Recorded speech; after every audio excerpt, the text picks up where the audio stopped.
Hi, Terry here. Welcome to part two of testing my Terry's Own black powder for use in antique muzzle loading firearms. Today, I'm going to be looking at accuracy. So, when I said and when I say accuracy, I probably should be a little more clear as to what I mean by that.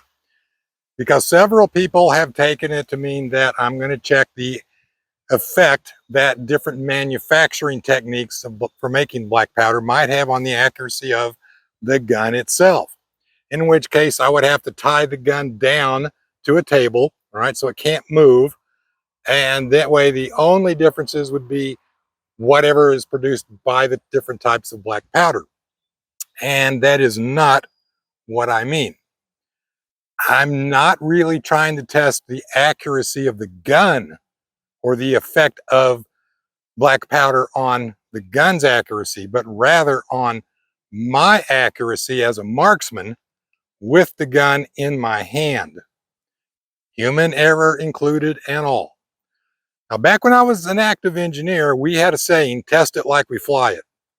And there was no such thing as an industry standard test. We pretty well made our tests up by the seat of the pants, and they worked. I mean, you should have seen some of our test rigs. Those things were held together with duct tape and C-clamps, but they worked. And that's essentially what I'm kind of going to be doing here. Now, personally, I don't expect to see any measurable or significant difference. First of all, I'm only testing really two different manufacturing techniques, slurry powder and ball mill powder. There are a lot of other ways to make black powder. One of the more popular is, instead of pressing into a puck and then grinding while it's still wet, just rub it through a screen, like run it through a 20 mesh screen, and there's your granules. I'm not testing that today. I'm only testing slurry method, ball mill method, and then on the ball mill, I'm testing the ball mill runtime, 7 hours, 14 hours, and 28 hours. And I'm testing with the puck and grind method using Triple F. So I'm going to be comparing that against GoF. And again, I'm going to be shooting at 50 feet with the gun in my hand. So I'm going to be using 30 grains of each type of powder, a .451 lead ball. The lube is my own mixture of 75% lard, 25% beeswax, and I'm going to be using CCI number 10 percussion caps. And I'm going to be shooting at that target. So let's do 3 rounds of GoX and see what we get.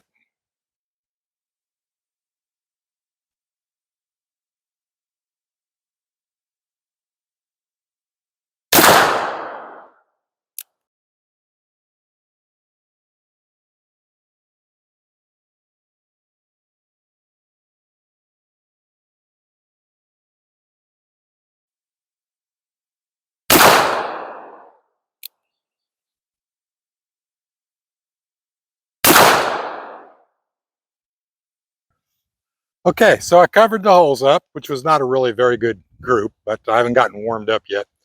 Also, I wanted to point out that, cut myself, I'm not trying to compensate the grouping to hit the bullseye. I'm just aiming at the bullseye and letting it go where it goes.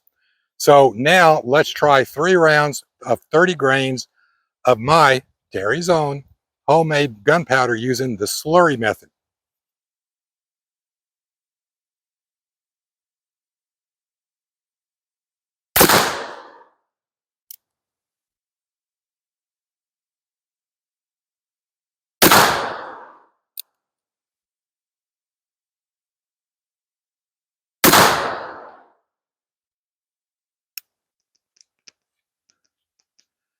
Okay, well, I could tell just from the sound and the recoil that each round of that Triple F was way underpowered compared to the GoX.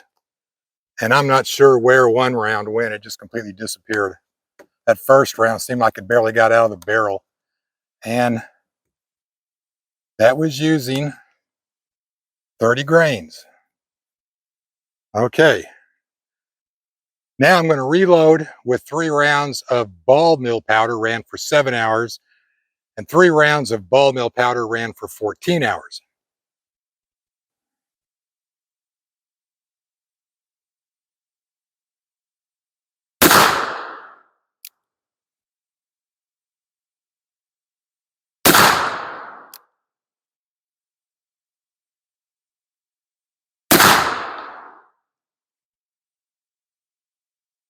Well, I mean, as far as accuracy goes, I don't know, that was my first. You could call that my warm-up shot.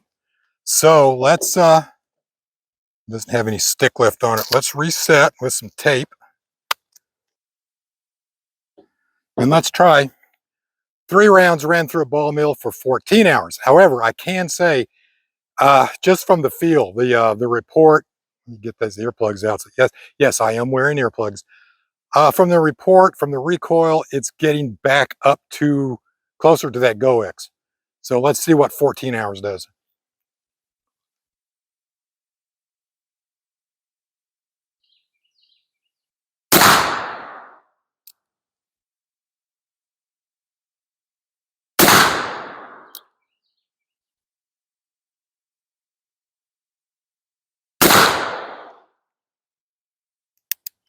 Well,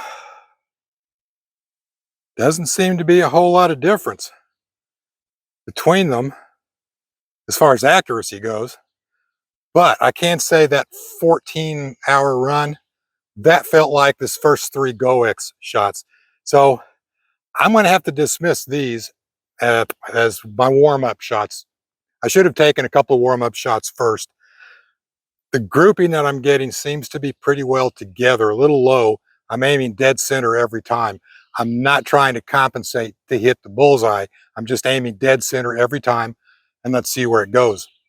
So I'm going to, well, let's do it this way.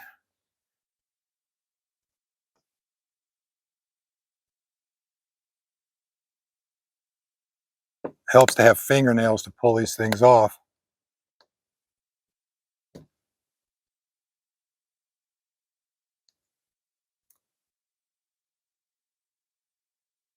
And then put a little tape on it.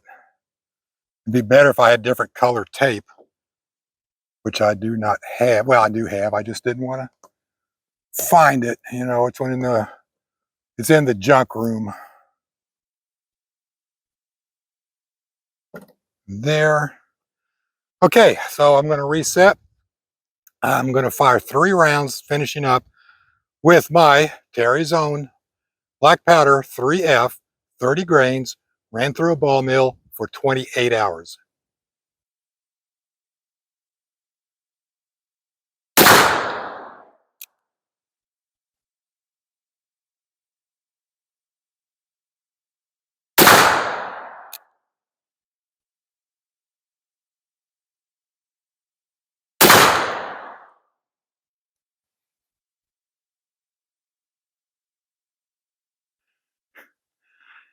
Well, the results are not quite what I expected, but at the same time, maybe I should have expected it. Let me change the camera angle here so you can see it better. Okay, the orange was my first 3 rounds with GoX.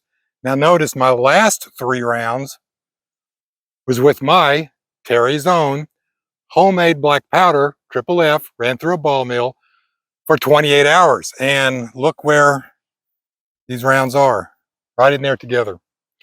The slurry powder here, yeah, these 2 rounds that hit the target were closer. I think that first one was a misfire. I think it just barely went out of the barrel. And I think that also demonstrates something about slurry powder. But anyway, we had these 2. Then I had these 2 and this one. That was the ball mill at 7 hours, the ball mill at 14 hours, and then finally the ball mill at 28 hours was back up high and just a little to the right where GoX hit. And I will say that out of all of them, the ball mill ran for 24 hours.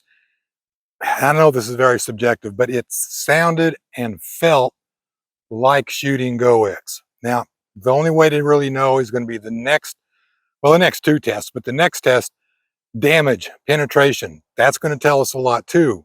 But my prediction from what I'm seeing from this is that the ball mill ran for 28 hours is going to perform the best. It's going to perform comparable to GoX. And then the others are going to have less penetrating power and do less damage. So anyway, I know this was a very unscientific, very subjective test full of what some people would call human error, but I prefer to call the human factor in the equation. Guns don't shoot by themselves tied down to a table, okay? And what I'm seeing here is, and I don't know if it's the power and the recoil, which probably is what it was. If when that's comparable to the GoX, then my accuracy is comparable to with GoX. Now, you can argue that, yeah, my accuracy pretty well sucks, but still, my powder is as accurate as GoX. At least the ball mill ran for 28 hours. Then, to be blunt, I really didn't expect that. I didn't see how the manufacturing method could have any noticeable effect on accuracy, and yet it does. And if I was to practice a little more and then compensate by aiming a little low and to the left, I could pull these rounds down in right around the bullseye. So that's just not a problem. Very cool.